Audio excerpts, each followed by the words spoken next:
रागनी, रागनी, 20 साल का राज अब खुलने वाला है। को दुल्हन बनाने से पहले आर्या को अपनी पुरानी यादें वापस आ जाएंगी।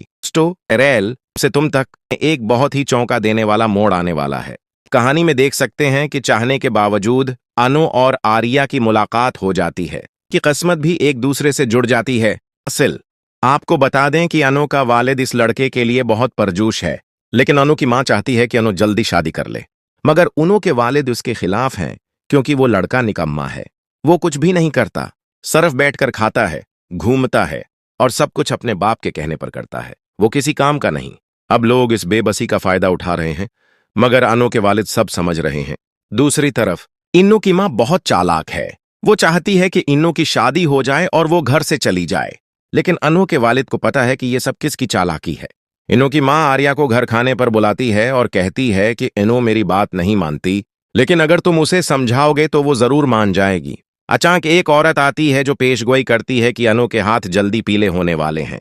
घर में कोई मनहूस चीज होने वाली है और अनु का मुस्तकबल का शौहर भी आसपास ही है। इन्नू ये सुनकर हैरान रह जाती है। आर्या भी सोच में पड़ जाता है, क्योंकि कहीं ना कहीं आर्या के दिल में भी वही एहसासात हैं जो अनु के दिल में हैं। इन्नू आर्या से बहुत मोहब्बत करती है, लेकिन समाज की नजरें उनके बीच दूरी बनाए हुए हैं। इन्नू की मां भी अब ये सब समझने लगी है, उसी लिए वो सब कुछ कर रही है ताकि उसकी बेटी हाथ से न निकल जाए।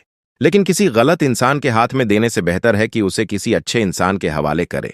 अब इन्नू की उम्र भी हो चुकी है, जिसे अनु के वालिद भी देखकर समझाने की कोशिश कर रहे हैं। अब इन्नू आखिरकार आर्या को बताने वाली है कि वो उससे मोहब्बत करती है। लेकिन क्या आर्या भी उससे मोहब्बत करता है? आर्या बहुत दुखी हो जाता है जब उसे वही स्लैम बुक याद आती है, जिसमें उसकी बीवी और पार्टनर का जिक्र है। जी हाँ, अब बरसों पुराना राज खुलने वाला है कि आर्या की बीवी ने उसे क्यों छोड़ा। कहा जाता है कि किसी साजिश के तहत आर्या को अपनी बीवी से अलग कर दिया गया था। जब आर्या वही पुराना राज अनु से शेयर करेगा तो अनु हलकर रह जाएगी। अब आर्या मजबूर हो जाएगा। वो अनु को खुद से दौर करने की कोशिश करेगा, लेकिन वो ये कर नहीं पाएगा। देखना ये दिलचस्प होगा कि क्या ये माजी अनु का फैसला बदल देगा, या अनु ये सब जानने के बाद भी आर्या का साथ नहीं छोड़ेगी। फिलहाल दोस्तों, कमेंट करें और हमारे चैनल को सब्सक्राइब करें ऐसी ही टीवी अपडेट्स के लिए।